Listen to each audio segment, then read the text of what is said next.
So you've been involved, as you've mentioned, in a few different types of writers communities. I mean, you've had the MFA, you've had the mentorship. I've heard you've been in some writers groups. And I'm curious, what have you learned from being a part of all of these different kinds of communities? It's very important to be part of a community because as a writer, you write alone.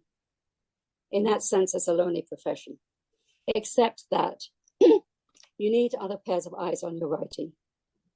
So every writer should belong to a writers group where you exchange work and critique each other's work, as long as it's a serious writers group where people aren't just going to say, oh, it's just wonderful, I just loved it.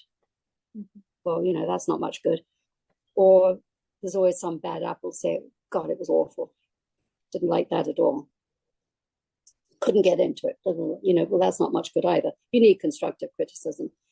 And not necessarily from people who are skilled in writing or have MFAs or anything like that, because you are writing for readers, and each reader brings something different to the table.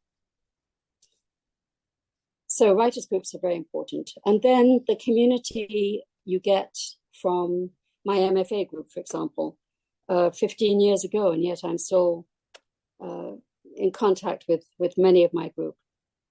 And we exchange ideas, we are supportive, we meet for reunions from time to time. We have reunions that they call professional development weekends. We don't get to just party and drink. We get to go to workshops and work. And there's the Tinker Writers Workshop I go to every year. That is in Roanoke, Virginia, at Hollins University. And I'm on the faculty now of that program.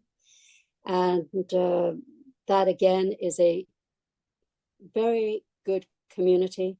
Meet new people every year. On the other hand, there's this sort of clique of people who go just about every year.